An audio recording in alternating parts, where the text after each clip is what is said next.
A philosophical conflict arises, questioning a demon's forgotten humanity. The demon, however, dismisses its human past, finding the memory annoying and irrelevant to its current existence. This sets a tone of mercilessness and a complete severance from any former human sentiment or compassion for others. In a heartfelt letter to his former master, Daki, Tanjiro reflects on his journey since becoming a demon slayer. He expresses gratitude for his training and speaks of the dependable allies he has found.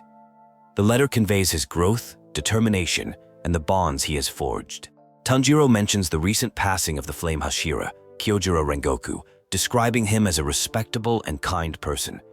He makes a solemn promise to defeat Muzan Kibutsuji, vowing to create a world free from the sadness caused by demons, reinforcing his core motivation. Nearly 4 months have passed since the harrowing events on the Mugen train. Tanjiro observes the changes in his companions. Zenitsu has become less prone to tantrums, while Inosuke has somehow grown even more hot-headed. He feels grateful for their companionship on his lonely journey. A flashback reveals Tanjiro's visit to the Rengoku family home to deliver Kyojuro's final words. Though the father is hostile, the younger brother, Senjuro, gives Tanjiro the handguard from Kyojuro's sword. This poignant moment strengthens Tanjiro's resolve to grow stronger and honor Rengoku's legacy. A chaotic battle erupts, creating confusion as a demon hunter is seen fighting alongside a demon girl. The opponent is bewildered, questioning why a demon would team up with a slayer to attack one of their own kind, highlighting the unusual nature of Tanjiro and Nezuko's partnership. A humorous interlude recalls the time the swordsmith, Hotaru Hagenezuka, furiously chased Tanjiro after his sword was damaged. The memory showcases the swordsmith's extreme passion and short temper regarding his craft, and Tanjiro's fear of his wrath, providing a moment of levity amidst the danger. The upper-ranked demon Akaza reports to Muzan, expecting praise for defeating a Hashira. Instead, Muzan is furious that 3 other demon slayers escaped. This scene reveals Muzan's impossibly high standards and his ultimate goal, the complete annihilation of the demon slayer corps, not just individual victories. The flamboyant Hashira, Tengen Uzui, makes a grand entrance, declaring himself a former shinobi known for his resplendence. He attempts to abduct 2 girls from the Butterfly Mansion for a mission, leading to a direct and comical confrontation with Tanjiro and his friends who try to stop him. Tengen clarifies his intentions. He needs female corps members for a dangerous undercover mission. His 3 wives, who were gathering intelligence on a demon in the entertainment district, have stopped sending updates. The mission is a rescue operation, not a personal matchmaking service, as Zenitsu angrily assumed. A flashback to a bizarre conversation shows Tengen indoctrinating the boys. He proclaims himself the god of festivals and them as trash, a necessary mindset for the mission. This eccentric interaction further establishes his over-the-top personality and his unique, albeit strange, leadership style, much to Zenitsu's dismay. Tanjiro recalls his confrontational visit with Rengoku's father, Shinjiro. The grieving man, in a drunken rage, attacked him and spoke of sun-breathing users. This memory leaves Tanjiro with lingering questions about his own connection to this legendary breathing style and the Hinokami Kagura. The group arrives in Yoshiwara, the entertainment district, a dazzling and chaotic world of vanity and desire. Tengen explains that this flashy town is a hotbed for demons, making it the perfect hunting ground. The mission officially begins as they prepare to infiltrate the designated houses. While undercover as Sumio, Tanjiro overhears unsettling rumors about girls from the house running away or mysteriously disappearing. The talk of Ashinuke, or running away from debts, provides a perfect cover for a demon's activities. He learns that one of Tengen's wives, Suma, is among the missing. Tanjiro speaks with the head courtesan, Koinatsu, pretending that Suma is his older sister to gather information. Koinatsu reveals that a diary was found, suggesting Suma ran off with a lover, but she admits it felt out of character, deepening the mystery surrounding the disappearances in the district. Inosuke, disguised as Hinoko, grows frustrated with his constricting undercover outfit. Believing the rags are dulling his senses, he decides to rely on his own methods to hunt for the demon. His impatience highlights his boar-like nature, ill-suited for the subtleties of espionage and blending in. Zenitsu, disguised as Zenko, becomes a shamisen prodigy to get attention and gather information. However, he quickly gets sidetracked from his actual mission of finding Tengen's wife, Hinatsuru. His focus shifts to finding the source of a young girl's crying, showcasing his compassionate nature. Zenitsu follows the sound of crying to a trashed room where he confronts the beautiful but cruel Oiran, Warabihaime. He senses she is a demon, and his realization comes just as she notices him. Her terrifying presence confirms that he has found the source of the district's evil. A flashback shows the demon Daki, Warabihaime, meeting with Muzan Kibutsuji. He praises her for her growing power and for having killed 7 Hashira. This encounter reveals her high standing in his eyes and her own desire to live up to his expectations, solidifying her as a formidable threat. Tengen informs Tanjiro and Inosuke that Zenitsu has gone missing, with no contact since the previous night. Fearing the demon is an upper rank, he orders them to leave the district for their own safety, believing they would be dead weight. He intends to continue the mission alone. Tengen finds his wife Hinatsuru, who had poisoned herself to escape Daki's watch, but was being monitored by the demon's sash. After giving her the antidote, he instructs her to leave the district. His priority is the safety of his wives, showcasing a caring side beneath his flamboyant exterior. Tanjiro finally confronts Daki, the upper 6 demon. She taunts him, noting his apparent weakness and questioning if a Hashira is with him. The confrontation quickly escalates, with Tanjiro realizing he is facing a foe far more powerful than any he has encountered before, forcing him to be creative. Daki mocks Tanjiro's chipped sword, but he defends his swordsmith's skill, taking the blame for being an inadequate wielder. He recognizes that water breathing isn't his true strength and decides to rely on the more powerful but physically taxing Hinokami Kagura to fight the upper-ranked demon. Inosuke discovers the demon's underground food larder, a cavern where humans are trapped within Daki's sash. He battles the sentient sash, which taunts him and reveals it is not the main body. The fight showcases Inosuke's unique beast breathing and his wild, unpredictable combat style. Tengen makes a flashy arrival in the underground cavern, rescuing his wives Makio and Suma. With all 3 of his wives now accounted for and safe, he declares that the fight is about to get real flashy, signaling the beginning of a full-scale battle against the upper-ranked demon. As Daki callously attacks innocent people, Tanjiro is overcome with rage, questioning her disregard for human life. His words trigger memories within Daki, not her own, but Muzan's. This reveals a deep connection between Muzan and the first sun-breathing user, whose ideology continues to haunt him. Tanjiro is gravely injured, and Nezuko emerges from her box to protect him.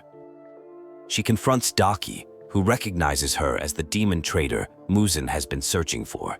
Nezuko undergoes a powerful transformation, her regenerative abilities rivaling that of an upper rank, surprising Daki with her strength. Tengen arrives and swiftly beheads Daki, but she doesn't disintegrate. As she throws a tantrum, another more menacing demon, her brother Jutaro, emerges from her back. It's revealed that they are 2 demons in one, and they must both be beheaded simultaneously to be defeated. As an enraged Nezuko loses control, Tanjiro sings her a lullaby that their mother used to sing. The familiar song calms her, allowing her to revert to her childlike state and fall asleep. This tender moment brings a brief respite before the larger battle against Jutaro resumes. Tengen reveals to his wives that his top priority has always been their lives, even above his own or the mission's success.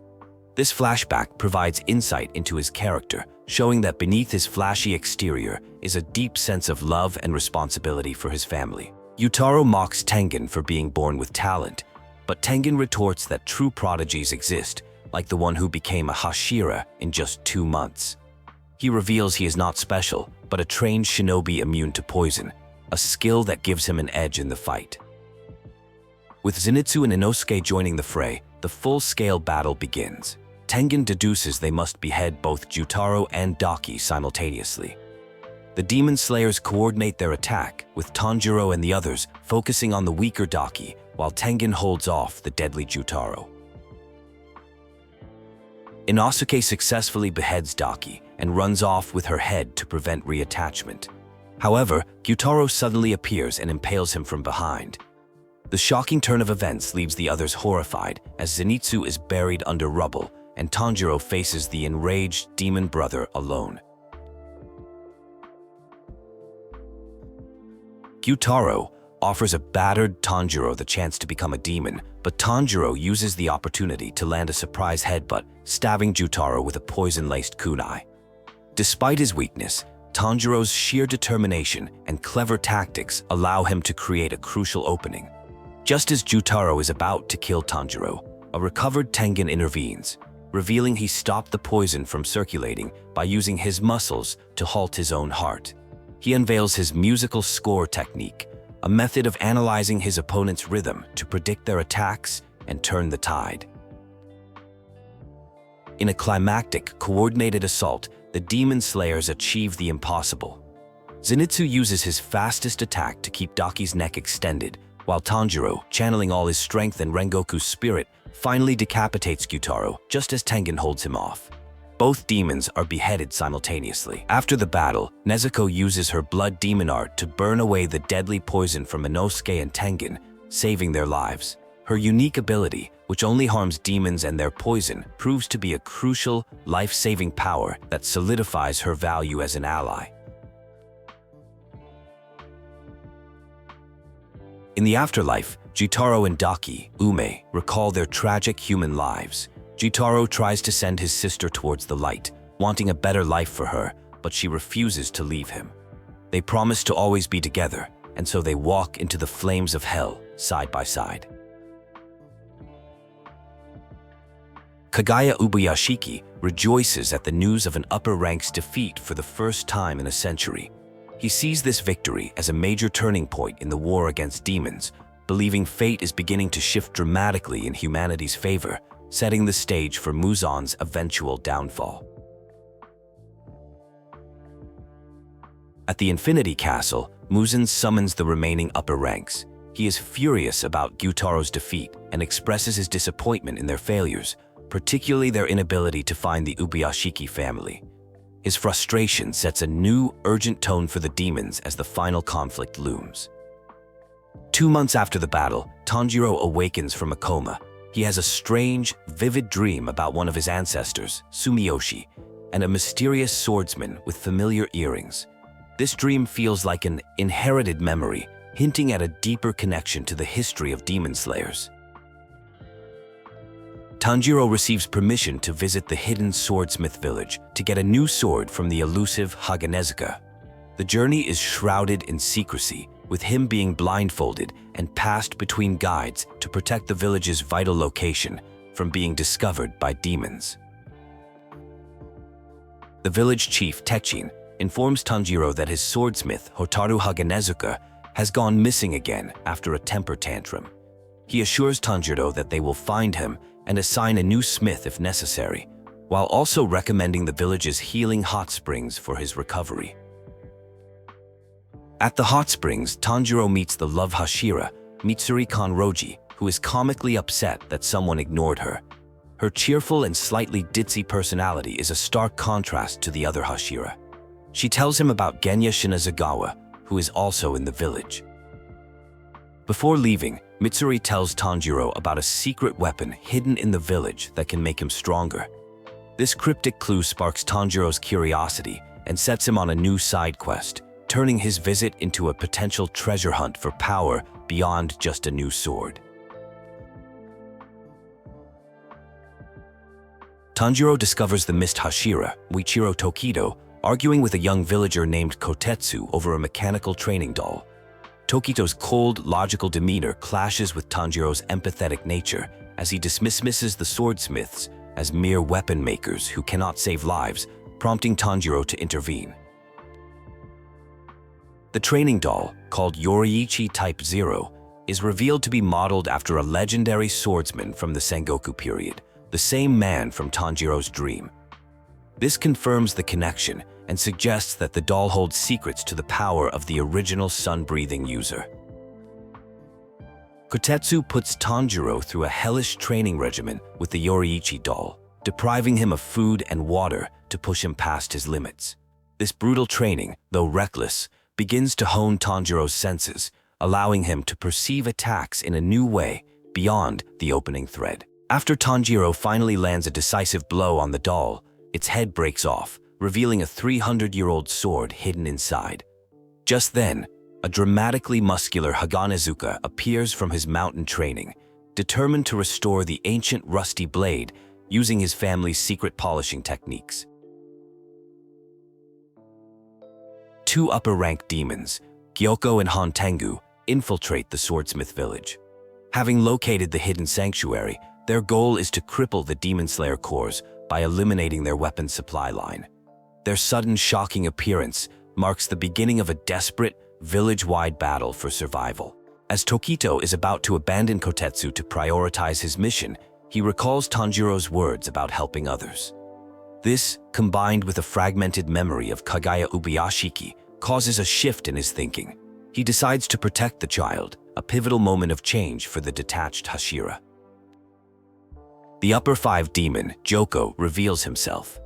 He is an artist who creates grotesque works from his victims and teleports between ornate vases.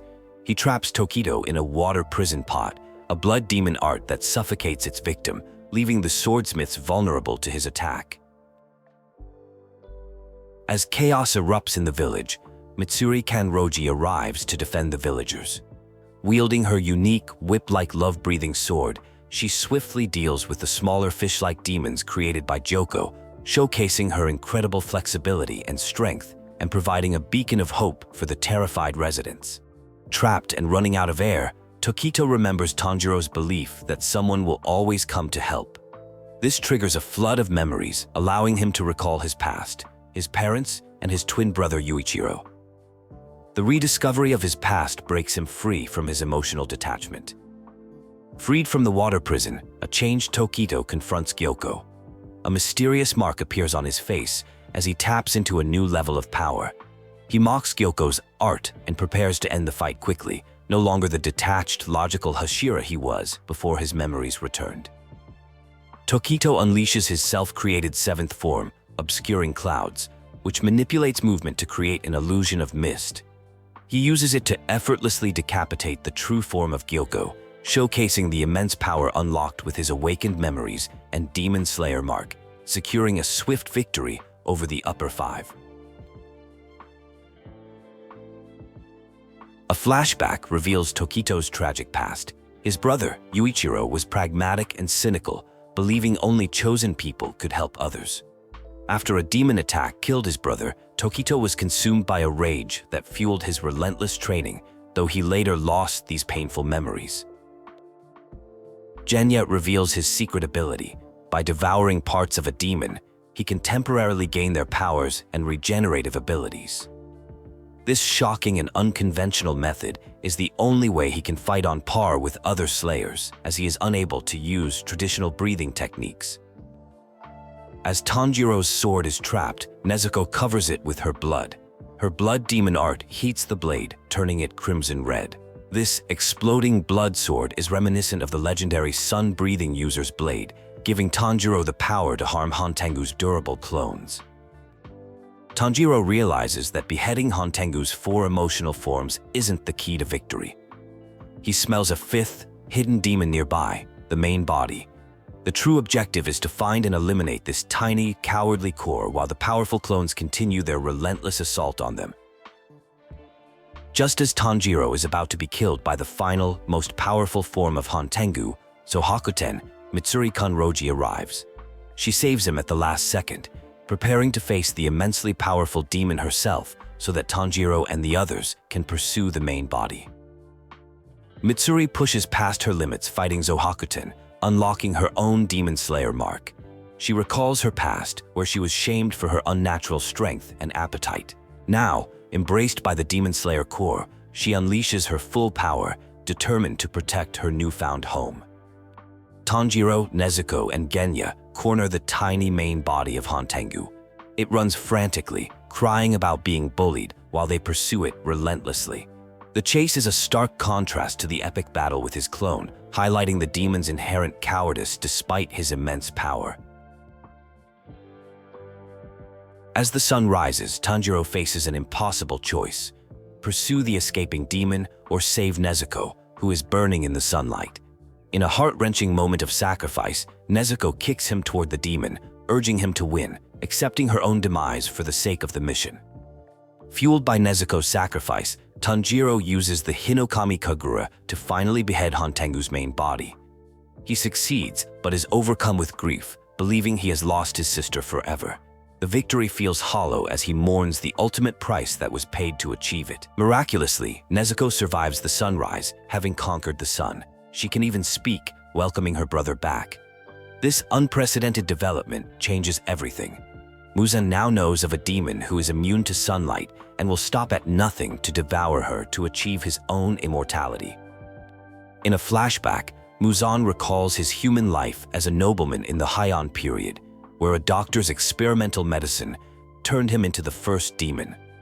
He killed the doctor before realizing the cure worked, but left him with a fatal weakness to sunlight, which he sought to overcome for 1,000 years. With Tanjiro recovering, Zenitsu visits and is comically possessive of Nezuko, who can now be out in the sun. His joy is short-lived as he realizes she is no longer just his, and Inosuke's appearance adds to the chaotic but heartwarming reunion of the central group. Haganezuka delivers Tanjiro's newly forged sword. It is pitch black with the character for Destroy engraved on it. He reveals the 300-year-old blade inside the doll was only partially restored when Tanjiro used it, leading to another one of his trademark, comically violent outbursts. The Hashira meeting begins with Kagaya's wife, Amane, standing in for him due to his worsening illness. She confirms that the Demon Slayer marks, first seen in the Sengoku period, are key to victory but come at a terrible price. Those who manifest one will die before reaching age 25. To prepare for the imminent final war, the Demon Slayer Corps initiates a special Hashira training program. All Slayers below the rank of Hashira will rotate through intense training sessions led by each of the pillars, aiming to drastically improve the Corps' overall strength and manifest more marks. Gi reveals to Tanjiro that he feels unworthy of being the Water Hashira. His friend Sabito, who is far stronger, died saving everyone during their final selection. Gyu believes he only passed because of Sabito's sacrifice and doesn't deserve his title, which is why he isolates himself. Tanjiro begins his Hashira training, starting with Tengen Uzui for basic stamina. The grueling regimen pushes the Slayers to their absolute limits. The scene shows the massive scale of the training initiative, with dozens of core members striving to improve under the Hashira's harsh guidance. The next stage of training is with Mitsuri Kanroji, focusing on flexibility. In a humorous sequence, she leads the Demon Slayers through intense stretching exercises and ballet-like movements, a stark contrast to the brutal training of the other Hashira, showcasing her unique and cheerful approach to strength. Tanjiro discovers the Hashira have been conducting their own secret, more intense training sessions together at night.